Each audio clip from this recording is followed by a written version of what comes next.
Mushoku Tensei, volumen 24. Adultez, el arco de la batalla final. Segundo intermedio, Vita y Raxos. A los Stikis alguna vez se les llamó monstruos. En las profundidades de un bosque en el continente demonio, vivía una especie de criaturas viscosas. Se infiltraron en frutas y cadáveres de animales, luego parasitaron a criaturas que se los comieron, forjando un vínculo simbiótico con sus anfitriones. Estas criaturas fueron las precursoras de lo que algún día se convertirían en Stikis. Un día, una de las criaturas fue capturada. La persona que lo atrapó hizo una serie de experimentos con él. Lo hicieron parasitar todo tipo de criaturas y absorber una variedad de sustancias. La criatura alcanzó la sapiencia. Su captor quedó satisfecho con esto y liberó a la criatura de regreso a la naturaleza. Regresó a su manada y compartió su sapiencia con las otras criaturas. Así, estos parásitos antes estúpidos se volvieron inteligentes. Sin embargo, ser inteligentes no significaba que fueran tan duros. Fueron reconocidos como demonios debido a su capacidad para comunicarse y mejorar la curación y la resistencia a las enfermedades de sus anfitriones.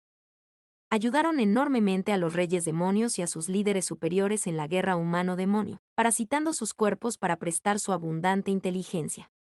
Para celebrar este logro, una de las criaturas incluso recibió un ojo demoníaco del gran emperador del mundo demonio, Kishirika, y se convirtió en rey demonio. A pesar de estos logros, no produjeron figuras heroicas del tipo que recuerda la historia, hasta que nació la criatura llamada Vita. Los Stikis eran parásitos. Los más fuertes podían sobrevivir hasta cierto punto sin un anfitrión, pero en general vivían simbióticamente con sus anfitriones y morían con ellos. Prestaron conocimientos y consejos a las criaturas que parasitaban, pero no podían controlarlas como quisieran. Apoderarse de un cuerpo no era imposible, pero requería que su propietario pasara años y años sin resistirse. A menos que el huésped tuviera muerte cerebral, no era posible usurpar al legítimo propietario de un cuerpo. Vita era diferente, era un niño bendito. Desde el momento en que nació, fue especial. Usando ilusiones, podía mostrar sus sueños a sus anfitriones. Los sueños que les mostró podrían seguir y seguir. Pudo poner a esos huéspedes en coma durante años, un estado de muerte cerebral efectiva. Vita fue el primer Stiki de la historia capaz de controlar a su anfitrión. Sin embargo, no nació con una gran ambición. Ni siquiera era consciente de su propio poder. La primera vez que lo descubrió fue cuando, joven y lleno de curiosidad, salió de la cueva que era su hogar para lanzarse a la aventura y casi muere. Encontró su primer río, y impulsado por la curiosidad, saltó a él. El flujo del agua rompió su moco, dejando solo su núcleo.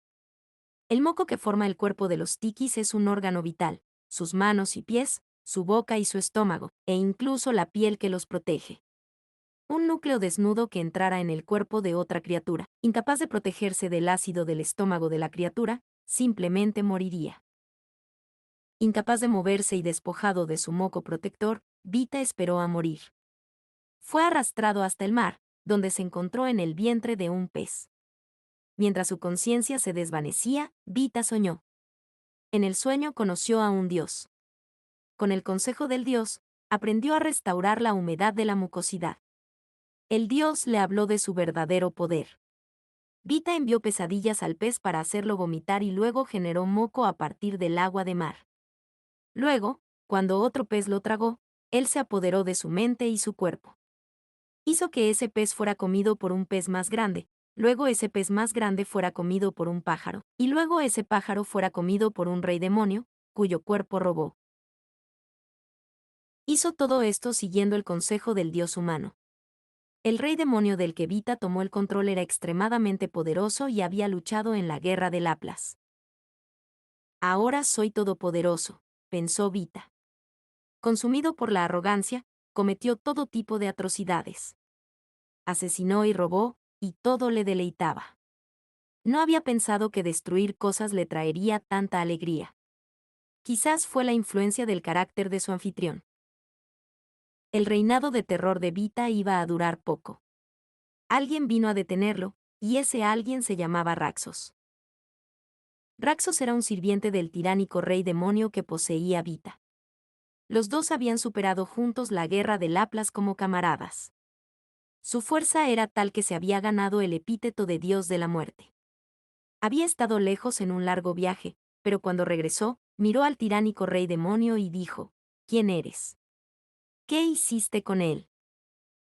Vita se presentó. Ese tonto del rey demonio está muerto, dijo. Soy el rey demonio. No, soy el rey abisal Vita. Furioso, Raxos desafió a Vita a luchar contra él.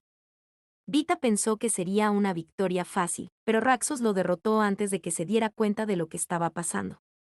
La pelea terminó en un abrir y cerrar de ojos.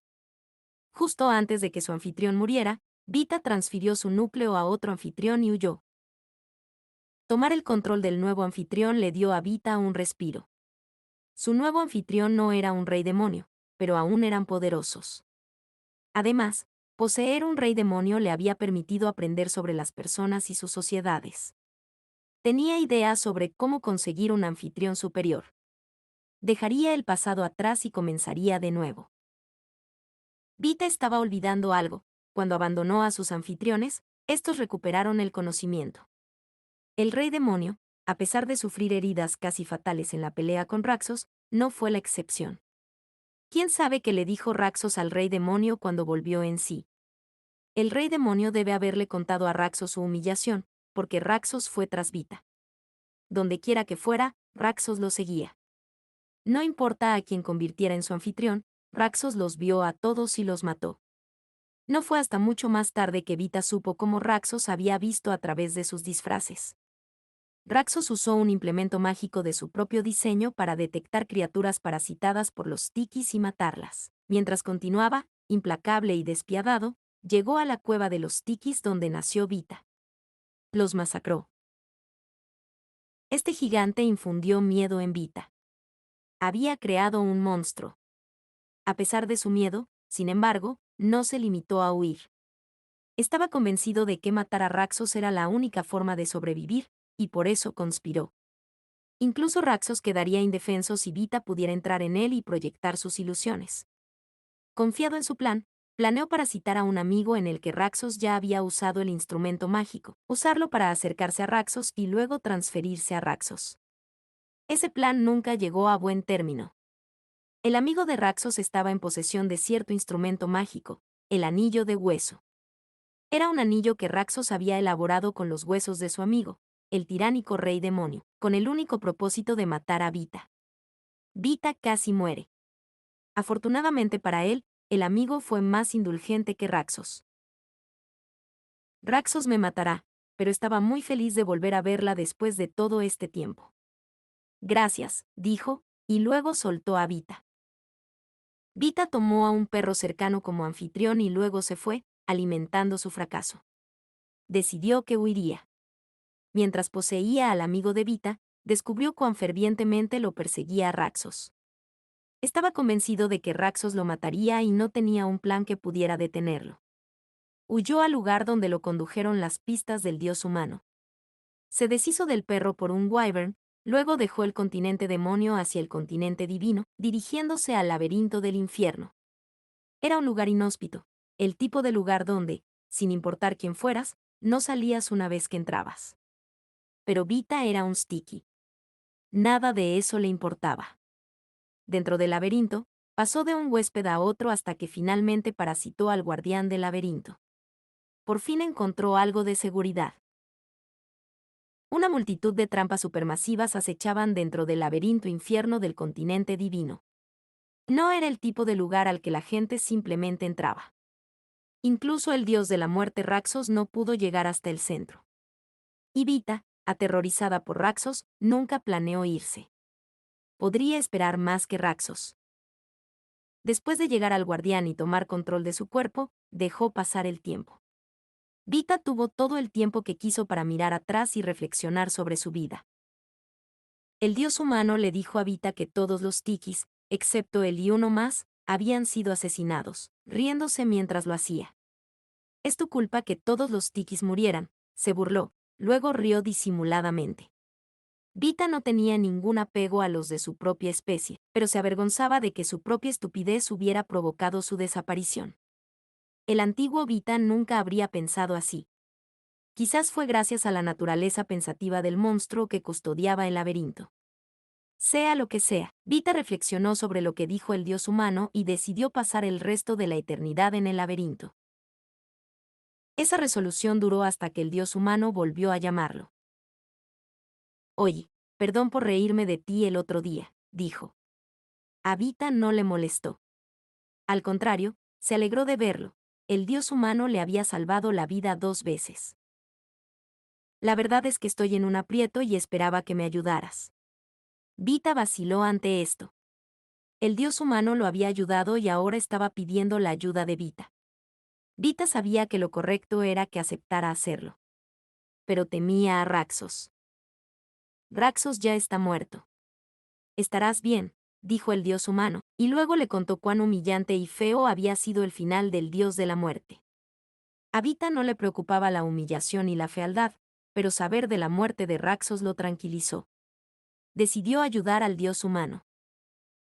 El problema era que él era el guardián del laberinto, por lo que no podía salir de la sala del jefe.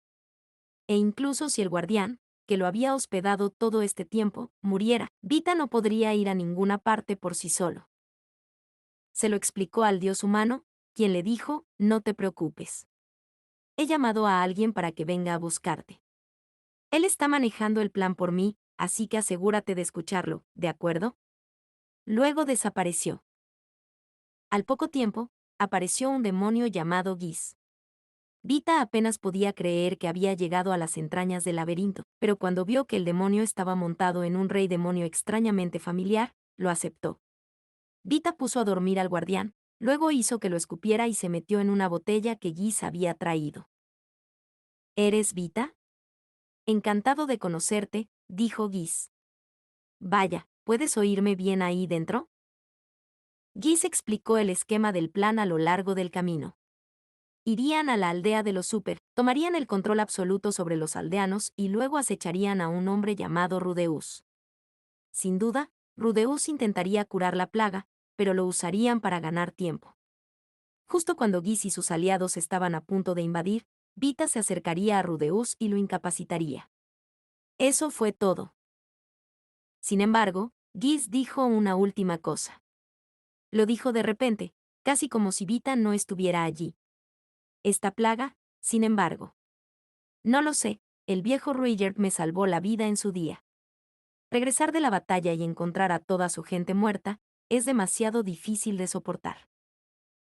Vita pensó en los tikis, todos muertos por su culpa. No estaba apegado a ellos, pero recordaba cuánto lamentaba que se hubieran extinguido. Mientras reflexionaba, decidió que sí podía garantizar que el plan tuviera éxito y al mismo tiempo curar al Super, lo haría. Vita no sabía que la obsesión de Raxos sería su muerte. Fin del intermedio.